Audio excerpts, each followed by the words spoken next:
Hello students, मैं प्रवीण कुमार रुक्मिणी प्रकाशन के डीआरडीओ क्वेश्चन गाइड के सेट नंबर 18 के साथ और सेट नंबर 18 में जो जनरल स्टडीज के क्वेश्चंस हैं उनको हम लोग डिस्कस करेंगे। सेट नंबर 18 का जनरल स्टडीज का पहला क्वेश्चन और इस सेट का क्वेश्चन नंबर 36। तो क्वेश्चन नंबर 36 पर जनरल स्टडी का एक क्वेश्चन है, तथाकथित कुशासन के आधार पर किस गवर्नर जनरल ने मैसूर राज्य के प्रशासन को ले लिया। यानी ये आरोप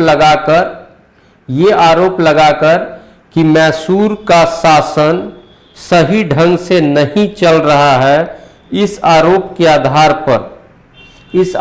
आधार पर किस गवर्नर जनरल ने मैसूर राज्य को हड़प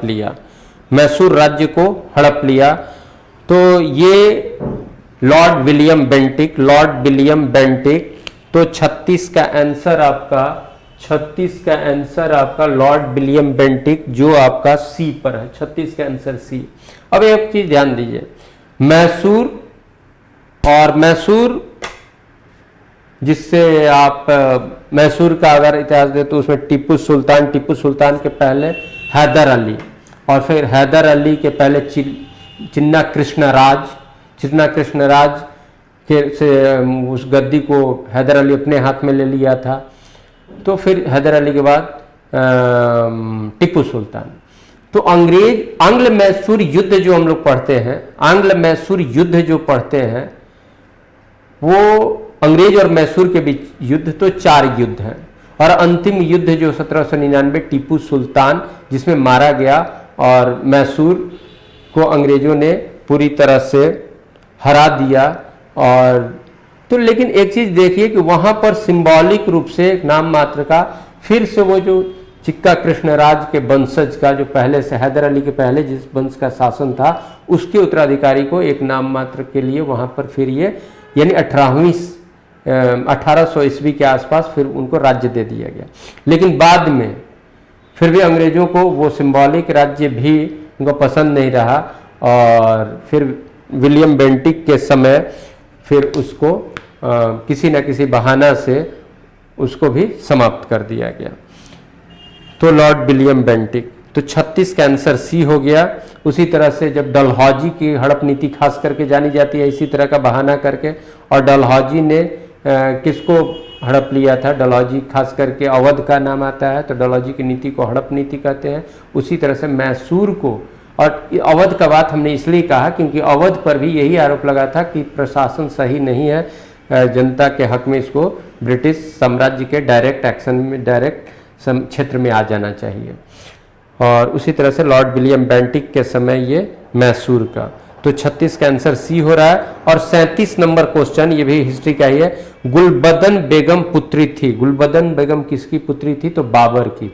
गुलबदन बेगम बाबर की पुत्री थी। गुलबदन बाबर की पुत्री थी और गुलबदन का नाम बाबर की पुत्री के लिए नहीं, ज़्यादा करके इसको याद रखा जाता है। इसका नाम ज़्यादा प्रमुख है गुलबदन का इस बात के लिए कि गुलबदन हुमायूं की सौतेली बहन थी, बाबर के बाद हुमायूं, और गुलबदन बेगम ने हुमायूं नामा लिखा, यानी हुमायूं का जीवनी लिखा गुलबदन बेगम ने, और हुमायूं नामा। तो ये क्वेश्चन बहुत जीएस में आप लोग देखते हो बहुत बार पूछा है कि हुमायूं नामा की रचना किसने की। हुमायूं नामा के रचनाकार कौन, हुमायूं नामा किसके द्वारा लिखा गया? तो ये गुलबदन बेगम। तो 37 का आंसर हम लोग का ए हो रहा है। और फिर नेक्स्ट क्वेश्चन 38 नंबर क्वेश्चन है, भारत में पुर्तगाली शक्ति का वास्तविक संस्थापक कौन था? भारत में पुर्तगाली शक्ति का वास्को डी गामा आया था, सबसे पहला पुर्तगाली जो भारत में आया, और समुद्री मार्ग से यूरोप से समुद्री मार्ग से पहुंचने वाला पहला व्यक्ति जो हुआ यूरोप से समुद्री मार्ग होकर के भारत पहुंचने वाला पहला व्यक्ति वास्को डी गामा 1498, यानी पूरा अटलांटिक ओशियन होते हुए अफ्रीका के नीचे से हिंद महासागर में होते हुए और भारत के पश्चिमी तट पर 1498 में वास्को डी गामा पहुंचा था। ठीक है। और ये सब कोई वहाँ एक गवर्नर यहाँ के रहे नहीं है, यानी अल्बुकर्क। अल्बुकर्क।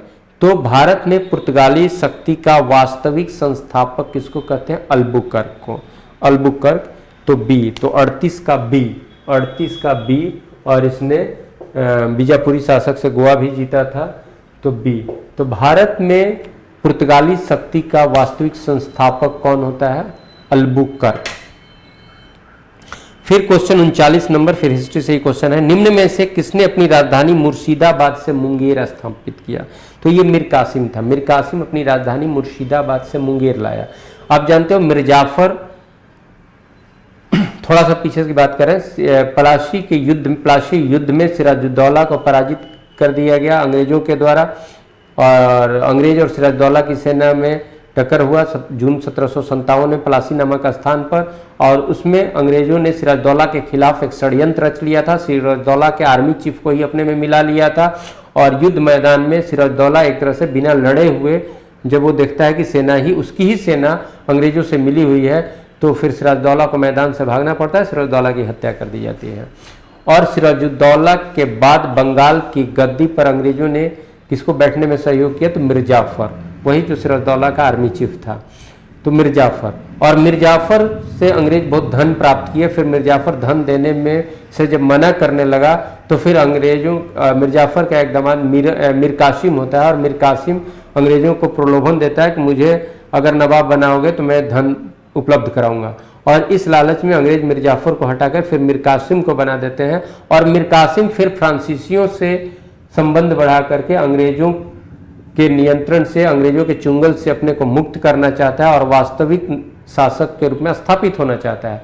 और इस उद्देश्य से वो अपनी राजधानी मुंगेर स्थापित किया था, और फ्रांसीसियों के सहयोग से यहाँ पर आर्म्स बनाने का कारखाना भी डाला था।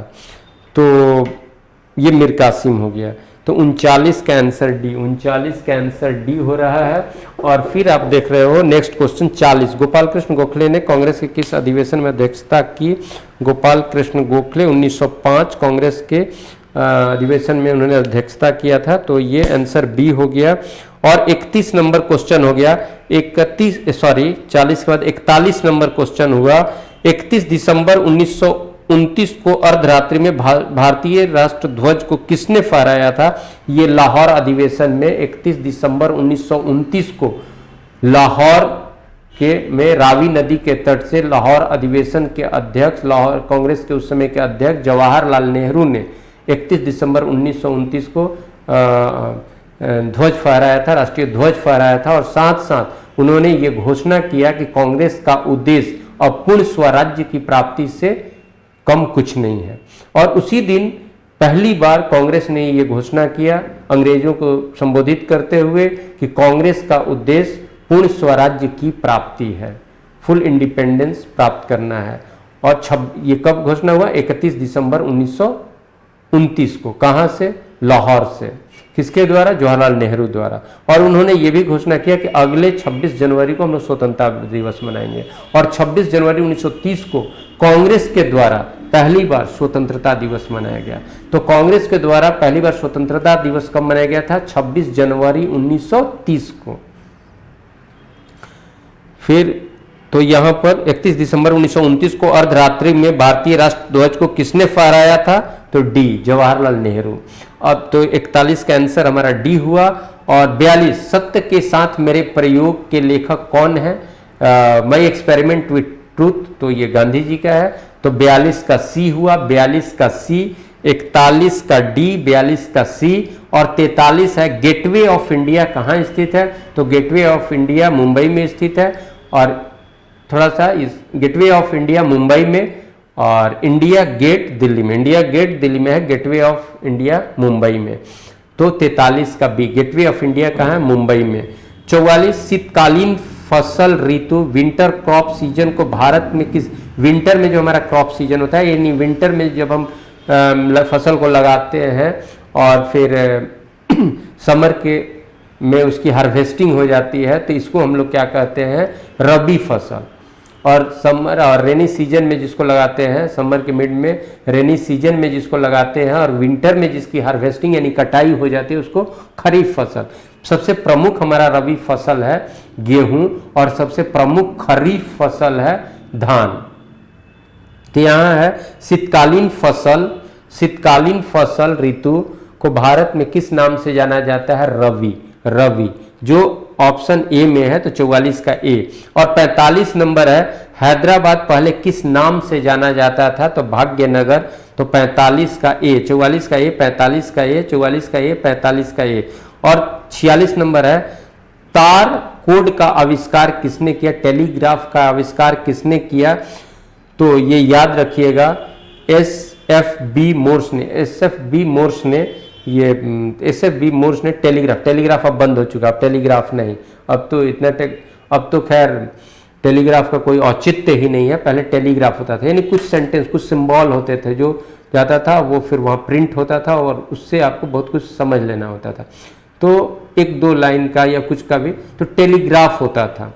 टेलीग्राफ यानी यहाँ से कुछ इस तरह से वेव भेजा जाता था जो वाइब्रेशन था, और वो संप्रेषण पकड़ता था कि ये वो कोड ही पकड़ता था। उस कोड के आधार पर वहाँ पर उस कोड को डिकोड करके फुल राइटिंग में लिया जाता था। कोई वॉइस यहाँ से नहीं जाता था और ना ही कोई प्रिंट यहाँ से में से। वो क्या होता था, ठीक उसी तरह का चीज़ बाद में क्या हुआ, फैक्स हुआ।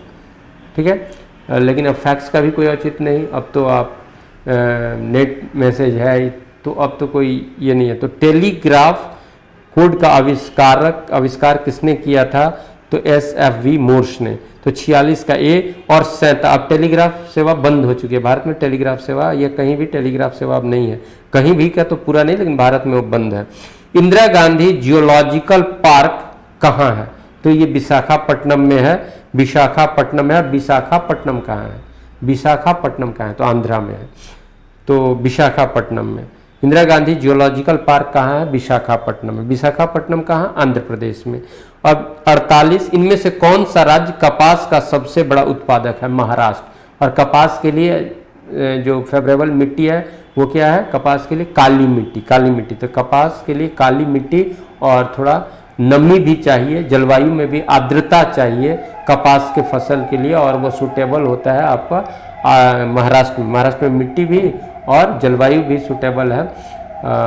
तो इसलिए उसको टेम्परेचर और ह्यूमिडिटी भी उसके लिए सूट करता है। तो महाराष्ट्र में सबसे अधिक कपास सबसे अधिक महाराष्ट्र। और फिर 49 हो गया, भारतीय उच्चतम न्यायालय की प्रथम महिला न्यायाधीश कौन थी? उच्चतम न्यायालय की प्रथम महिला न्यायाधीश, उच्चतम न्यायालय में न्यायाधीश बनने वाली पहली महिला कौन? तो फातिमा बीबी। तो ये सी 49 का सी, फातिमा बीबी उच्चतम न्यायालय सुप्रीम कोर्ट के पहले वुमेन जज हुई, तो फातिमा बीबी। तो सी 49 का सी। और 50 नंबर क्वेश्चन है, इनमें से किस राज्य में लिग्नाइट का भंडार, लिग्नाइट सबसे ज्यादा किस राज्य में है भंडार के रूप में? तो तमिलनाडु।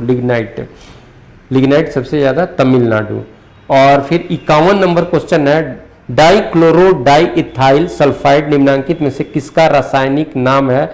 तो मस्टर्ड गैस का ये नाम है, डाइक्लोराइड डाइइथाइल सल्फाइड, तो मस्टर्ड गैस। तो 51 का सी हो गया। 52 नंबर में आइए, निम्नांकित में से किसका रासायनिक नाम अल्फा क्लोरो एस्टोफेनोन है? तो ये अश्रु गैस का केमिकल नाम है अल्फा क्लोरो एसिटोफेनोन, अश्रु गैस, टीयर गैस। अब 53 नंबर क्वेश्चन है, निम्नांकित में से किस ग्राफ से नियत वेग प्रदर्शित हो रहा है? तो ग्राफ में अब देखिए सब जगह विस्थापन और टाइम है, तो विस्थापन और टाइम तो वेग देता ही है, विस्थापन और टाइम। लेकिन अगर वेग और टाइम हो तो वो तो त्वरण को दर्शाएगा, और यहाँ पर हमको वेग लेना है, और वेग के लिए सभी ग्राफ जो है विस्थापन और टाइम से है, तो विस्थापन और टाइम से वेग मिलता है। लेकिन अब इसमें से देखोगे कौन सा, तो ये जो पहला आपका ग्राफ है, यहाँ पर डिस्प्लेसमेंट विस्थापन है, विस्थापन यानी डिस्प्लेसमेंट, यहाँ पर आपका समय है, और ग्राफ कैसा है पहला? ये ऐसा। ये क्या दिखा रहा है? ये दिखा रहा है कि समय बदल रहा है लेकिन वस्तु विस्थापित नहीं हो रही है, वस्तु जहां है वहीं है। तो ये समान वेग में तो है ही नहीं, बॉडी जो है मोशन में नहीं है, बॉडी का है रेस्ट की स्थिति में। ये बॉडी रेस्ट की स्थिति दिखा रहा है, बॉडी इज इन रेस्ट। ये दिखा रहा है विरामावस्था को दिखा रहा है। विस्थापन है ना, ये बेग रहता अगर इसी ग्राफ को यहां पर अगर हम कर दे, ये अगर हमारा वेग रहता, क्या रहता, वेग यानी वेलोसिटी, और यहां रहता समय, और ऐसा ग्राफ अगर आ जाता तो नो एक्सलरेशन को दिखाता, यानी समय के साथ उसी वेग से बढ़ रहा है, रेस्ट की बात नहीं दिखाता। नो एक्सलरेशन, एक्सलरेशन जीरो है, यानी त्वरण जीरो है, एक ही वेग से टाइम के साथ बढ़ रहा है। लेकिन यहां तो विस्थापन समय है ना, तो ये दिखा रहा है कि ये वेग में है ही नहीं, वेग में है ही नहीं, ये रेस्ट में है, स्थिर है। समय बढ़ रहा है लेकिन विस्थापित नहीं हो रहा है, डिस्प्लेस नहीं हो रहा है, तो वो बॉडी इज इन रेस्ट हो गया। दूसरा ग्राफ हमारा बी है। दूसरा ग्राफ बी, ये जो है दूसरा जो दिया हुआ है, ये दिया रहा है विस्थापन, और यहाँ दिया हुआ है समय, और ये जो आपको दिखा रहा है ये एक समान वेग है, यानी समय के साथ वेग, वेग नहीं, ये विस्थापन, समय के साथ ये एक समान वेग है, एक समान वेग को ये दिखाएगा, यानी समय के साथ साथ विस्थापन भी, वो वस्तु विस्थापित होते जा रहा है। लेकिन चूंकि ये स्ट्रेट है, सीधा है, तो एक समान वेग दिखाएगा। ये सीधा है इसलिए एक समान वेग दिखाएगा, इस पे आप ध्यान दीजिए। ये जब सीधा है तो एक समान वेग दिखाएगा, समय के साथ विस्थापन आगे होता जा रहा है, तो एक समान। और ये जो कर्व आपका कर दिया, तो कर्व कर दिया तो फिर ये एक समान नहीं है, विस्थापित हो रहा है, तो ये एक समान विस्थापन नहीं है। तो इसका आंसर हमारा 53 का हो गया बी। 53 का आंसर, बहुत आंसर नहीं लिखा गया है, खैर यहाँ 53 का आंसर बी, 53 का आंसर बी हो गया। अब 54 नंबर क्वेश्चन देखेंगे, ये भी फिजिक्स का क्वेश्चन दिख रहा है। 54 number question, question number 54। 54 number question हम लोग देखेंगे। 40 सेंटीमीटर फोकस दूरी का उत्तल लेंस, उत्तल यानी कॉन्वेक्स लेंस, और 25 सेंटीमीटर फोकस दूरी का अवतल कॉन्केव लेंस के संपर्क में रखा है, तो लेंस का युग्म यानी कंबाइंड पावर क्या होगा। अब देखिए पहले क्वेश्चन को यहाँ देखिए, तब इस पे थोड़ा सा बात कर लिया जाए। ये लेंस जो है, ये आप कौन सा लेंस आपका है,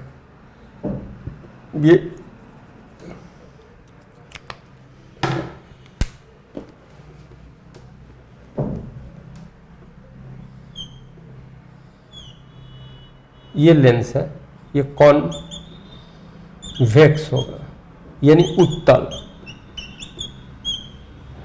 और ऐसा जब लेंस होगा हमारा, ये इस लेंस को हम लोग क्या कहते हैं मालूम है आप लोगों को? ये क्या है, ये कॉन्केव है, कॉन्केव लेंस है, अवतल।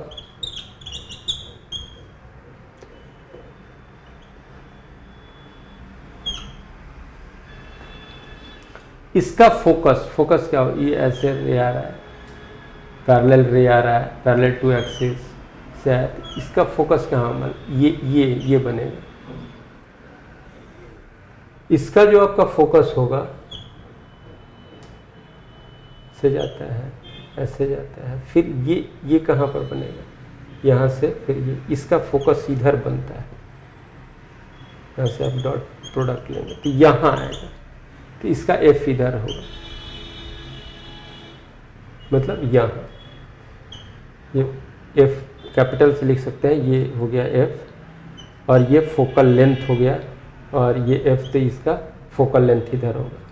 तो इसका फोकल लेंथ जो होगा, इसका जो एफ होगा वो पॉजिटिव होगा, वो पॉजिटिव होगा, और इसका जो होगा वो नेगेटिव होगा, नेगेटिव होगा। इसीलिए कहते हैं इसका क्या होता है, उत्तल का पॉजिटिव होगा एफ, और इसका नेगेटिव होगा एफ।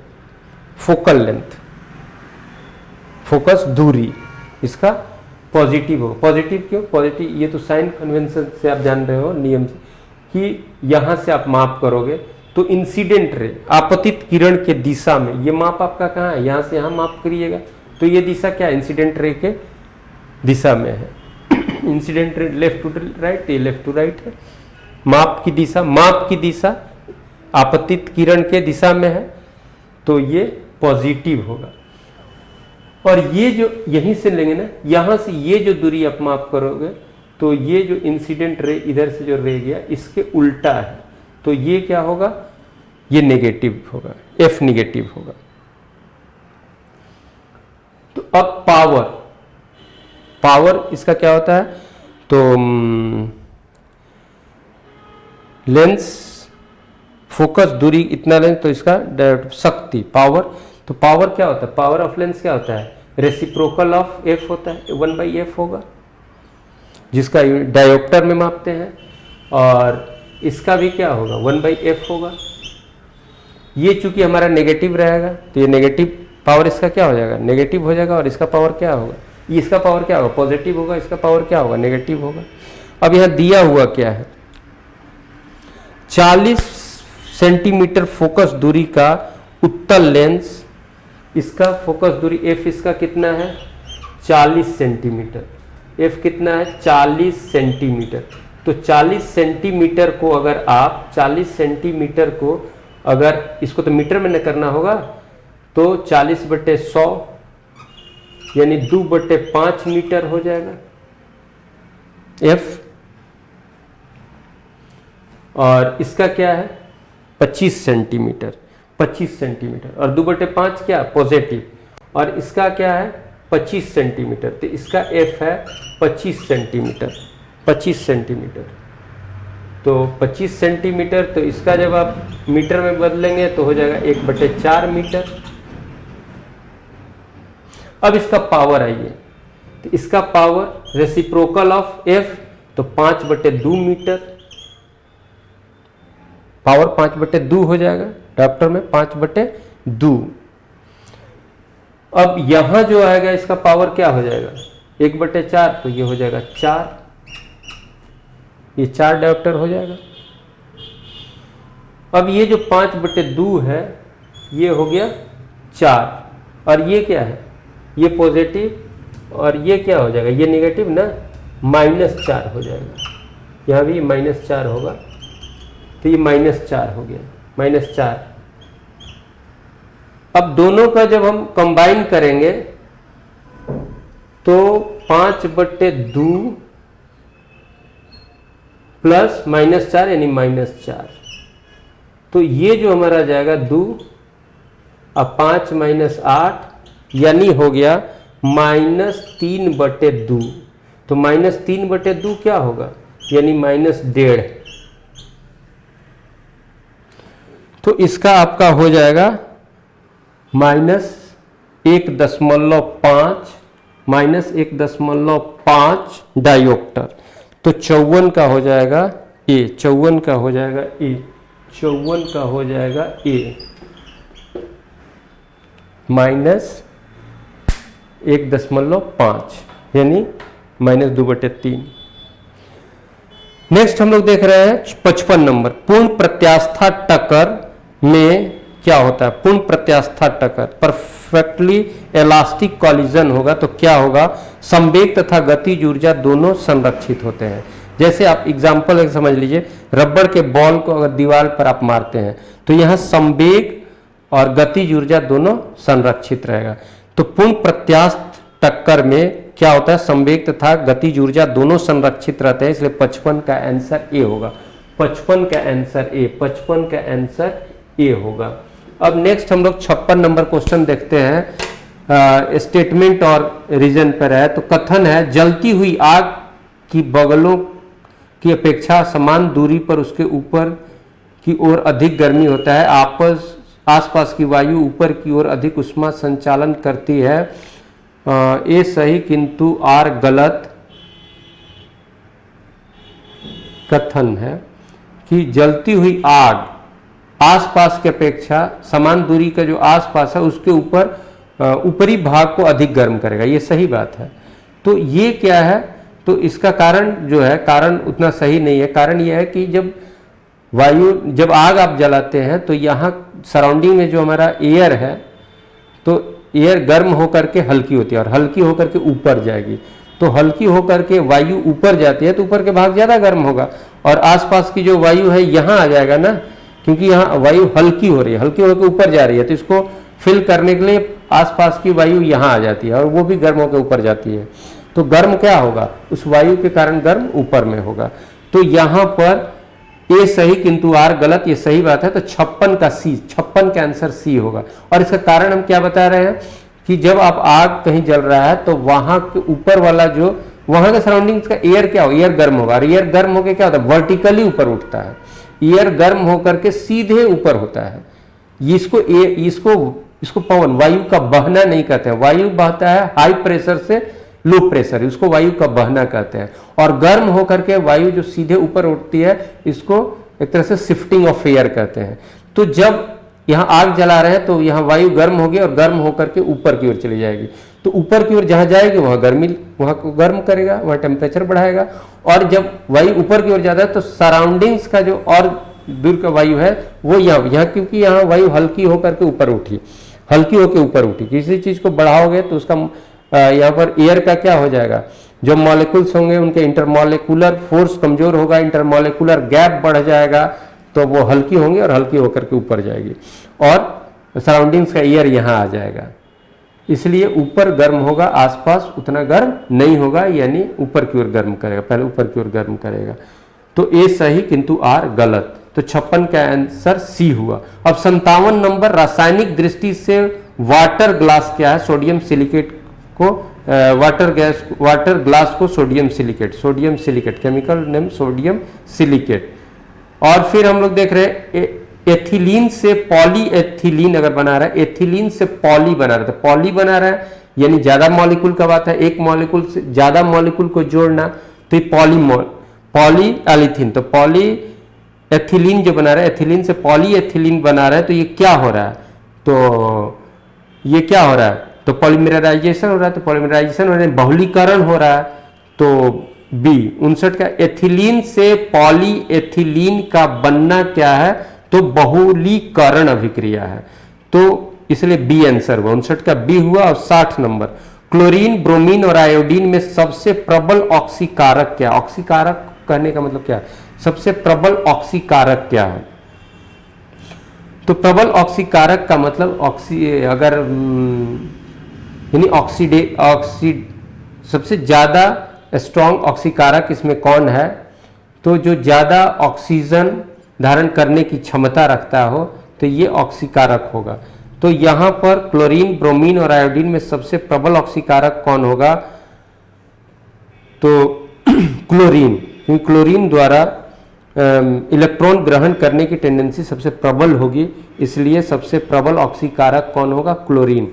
सबसे प्रबल ऑक्सीकारक होगा क्लोरीन। तो 60 में ए, 60 का यहाँ पर ए आंसर होगा। और 61, अब करंट क्या, बांग्लादेश के किस क्रिकेटर पर अंतर्राष्ट्रीय क्रिकेट परिषद द्वारा 2 साल के लिए बैन आरोपित किया गया। साकिब अल हसन द्वारा साकिब अल हसन पर अंतर्राष्ट्रीय क्रिकेट परिषद द्वारा आईसीसी द्वारा 2 वर्ष का प्रतिबंध लगाया गया है। तो हाल फिलहाल जिस क्रिकेट खिलाड़ी पर अंतर्राष्ट्रीय क्रिकेट परिषद द्वारा 2 वर्ष का प्रतिबंध लगाया गया वो है साकिब अल रहमान। और फिर 62 नंबर क्वेश्चन है, ऑस्ट्रेलिया के किस क्रिकेट खिलाड़ी ने मानसिक अवस्था के चलते खेल से अनिश्चितकालीन ब्रेक लेने की घोषणा की है, वो है Glenn Maxwell. Glenn Maxwell, Australia का ग्लेन मैक्सवेल जो है वो अनिश्चितकालीन ब्रेक लेने के लिए, यानी एक लंबे समय तक अभी कोई डिसाइड नहीं कब तक नहीं खेलने का निर्णय किया है, वो है ऑस्ट्रेलिया का ग्लेन मैक्सवेल। ग्लेन मैक्सवेल, तो ग्लेन मैक्सवेल खुद निर्णय लिया है कि अगले मैंने अभी लंबे समय तक हम नहीं खेलेंगे या निश्चित काल तक हम नहीं खेलेंगे, ये खुद वो डिसाइड किया है ऑस्ट्रेलिया के खिलाड़ी ग्लेन मैक्सवेल, याद रखना है। और बांग्लादेश के खिलाड़ी पर अंतर्राष्ट्रीय क्रिकेट परिषद ने 2 वर्ष का बैन लगा दिया है, और उस खिलाड़ी का, उस बांग्लादेशी खिलाड़ी का नाम है साकिब अल हसन। साकिब अल हसन पर आईसीसी ने 2 वर्ष का बैन लगाया है, जो बांग्लादेश का खिलाड़ी है। और ऑस्ट्रेलिया का खिलाड़ी ग्लेन मैक्सवेल ने खुद अनिश्चित काल तक खेलने से अपनी असमर्थता जताया है। और 63 नंबर क्वेश्चन है, निम्नांकित में से किस जिला को गुजरात का पहला केरोसिन मुक्त जिला घोषित किया गया है? वो जिला है गांधीनगर। गांधीनगर को, गुजरात के गांधीनगर को पहला केरोसिन मुक्त जिला घोषित किया गया है। तो यानी केरोसिन जलाने की बात अब वहाँ पर नहीं हो रही है। अब वहाँ सभी लोग जो गैस, जो डोमेस्टिक गैस है यानी जो कुकिंग गैस है उसका यूज़ कर रहे हैं या इलेक्ट्रिक का यूज़ कर रहे होंगे, यानी केरोसिन जलाने की परंपरा वहाँ बंद हो चुकी है। अब ऐसा नहीं कि केरोसिन जलाने बंद करके लकड़ी जलाने, ऐसा नहीं। तो केरोसिन मुक्त जिला किसको कहा घोषित किया गया है? गुजरात का एक जिला है तो गांधीनगर। और 64 नंबर क्वेश्चन है, केंद्रीय विद्यालय संगठन की ओर से हाल ही में दिल्ली के किस स्थान पर एक भारत श्रेष्ठ भारत उत्सव का आयोजन किया गया?